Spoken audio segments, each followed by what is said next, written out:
Ini adalah Kia EV9. Dia adalah SUV listrik dari Kia yang bener-bener gede. Kalau kalian pikir Hyundai Palisade udah gede, ini lebih gede lagi. Baterainya juga gede, semua muat tentang mobil ini gede termasuk harganya. Yuk kita lihat mobil ini.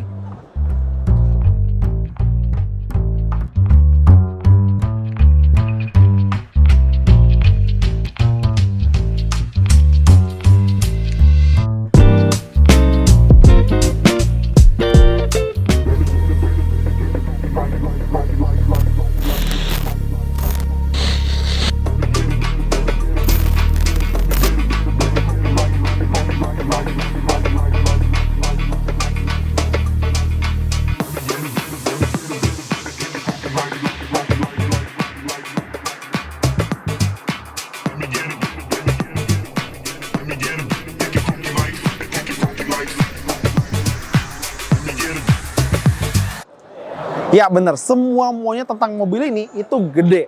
Pertama, harganya. Harga mobil ini 900 juta lebih dikit. Lebih 1 miliar. Baterainya juga gede, sekitar 99,8 kWh. Nah, baterai itu ada di bawah biar distribusi bobotnya pas, titik beratnya juga pas rendahnya.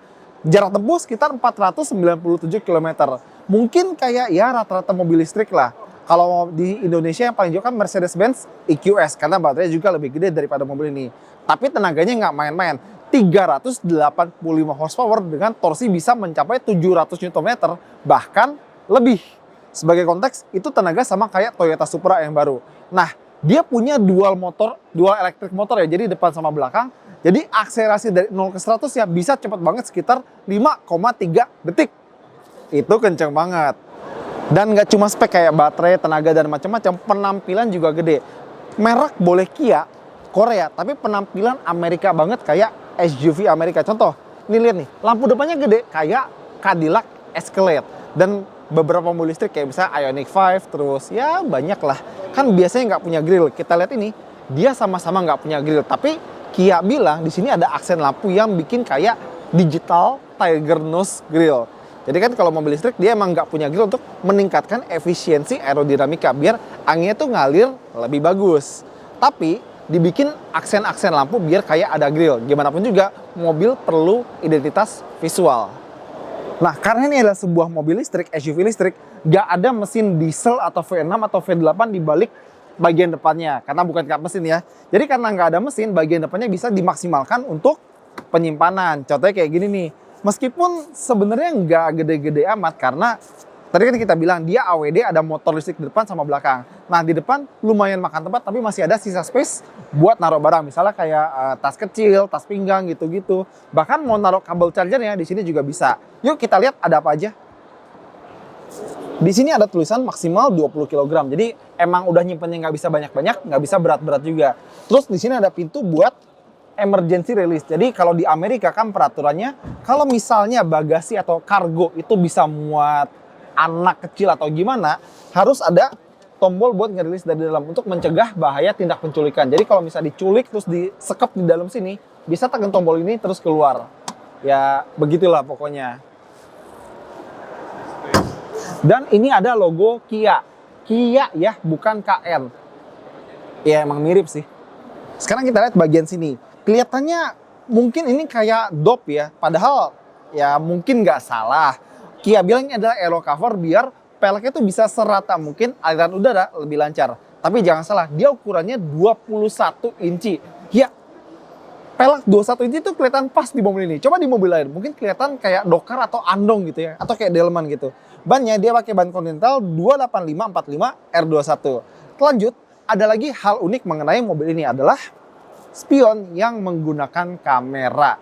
Ya, ini sebenarnya bukan praktek yang baru-baru amat kalau di dunia ya, di global ya. Lexus udah, Audi udah, Honda udah. Bahkan Honda i yang ada di sini di Indonesia meskipun nggak dijual, pakai spion kamera. Cuma sebenarnya regulasi Indonesia agak sedikit memberatkan mobil yang spionnya pakai kamera.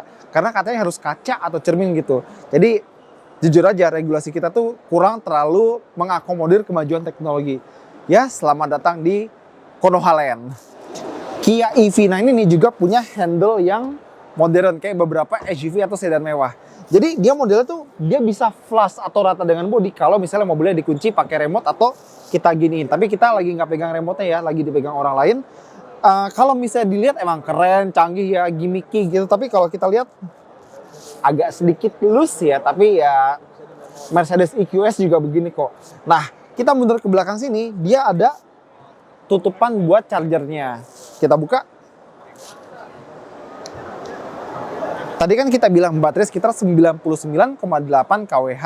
Baterai gede, ngecasnya gimana? Tergantung. Kalau kalian pakai super fast charging yang bisa dayanya bisa 250 kW dan mobil ini bisa, kita bisa ngecas dari 20% ke hampir penuh lah, mungkin 80%, sekitar 25 menit aja. Itu kalau fast charging.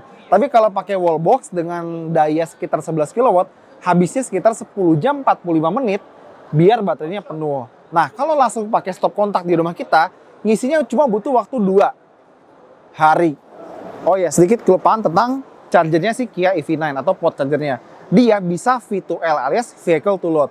Dalam artian, dia bisa ngasih daya listrik ke perangkat elektronik kita. Misalnya, mesin cuci, blender, AC, pemanggang roti gitu-gitu. Itu gampang. Tapi itu biasa ya, Ioniq 5, MG juga bisa begitu. Nah, yang tidak biasa adalah dia bisa V2V. Vehicle to vehicle. Dengan kata lain, dia bisa ngecas mobil listrik lain. Jadi misalnya, teman kalian punya mobil listrik, katakanlah apa kayak Porsche Taycan, i4, EQS, EQE, apalah, kehabisan baterai di jalan, kalian bisa datengin, terus kalian bisa ngecas mobil teman kalian. Jadi, dia bisa jadi penyelamat mobil listrik yang kehabisan baterai. Kenain biaya juga boleh kok, ya gitu deh. Tutup. Dan bagian belakangnya sebenarnya futuristik ya, tapi juga mengotak. Jadi gagah, modern, dan futuristik. Nih lihat lampunya mungkin nggak nyala sekuensial, tapi ya nggak penting-penting amat lah nyala sekuensial. Cuma gimmick biasa, lampu LED. Dan kalau misalnya kalian lihat, ini kok kayak nggak ada wiper belakang. Sebenarnya ada, tapi ngumpet di bagian sini. Ini juga diteru oleh Lexus RX, Alphard, Lexus LM, dan Range Rover. Bersih. Ngomong-ngomong varian yang masuk ke Indonesia ini adalah varian satu-satunya. Jadi ada emblem di sini namanya GT Line, sorry.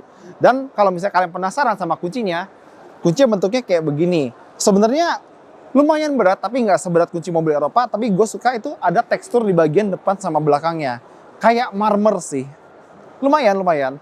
Dan bagasinya pasti udah elektrik ya.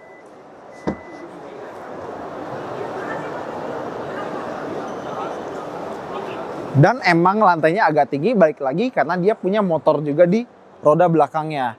Kalau misalnya kita lihat konfigurasi jok bagian belakangnya, dia itu cuma 2 alias dia itu 6-seater, 2 depan, tengah, belakang. Nah, kalau misalnya kita lihat di karpetnya, kita buka dulu. Dia ada tempat buat naruh partisi antara kargo sama kabin. Tapi emang nggak ada kayak buat ban serep atau apa, karena mungkin nambah bobot ya, karena mobilnya juga udah berat 2 ton lebih, mungkin mendekati 3 ton gitu ya. Dan kalau pengen nutup bagasinya, ada tombol di sini atau di sini, atau juga ada di sini. Dan yang di sini itu di cover, entah kenapa. Mungkin biar kalau misalnya dikasih barangnya nggak set, terus kepencet tombolnya, terus nutup tiba-tiba. Mungkin ya. Nah, kalau sebelah sini udah, di sebelah sini dia ada colokan kalau misalnya kita pengen ngisi daya, misalnya kayak HP atau mungkin ngidupin blender dan kawan-kawan. Ngisi daya laptop juga bisa. Dan kalau misalnya kita pengen ngelipet jok tengah sama belakang, itu tombolnya dari sini. Sekarang bakal kita praktekin ya. Misalnya kita mau lipat jok yang paling belakang.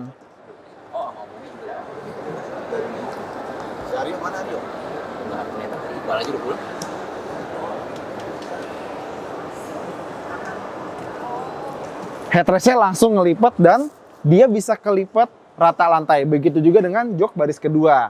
Nah, kalau pengen naikin sama, tinggal pencet aja.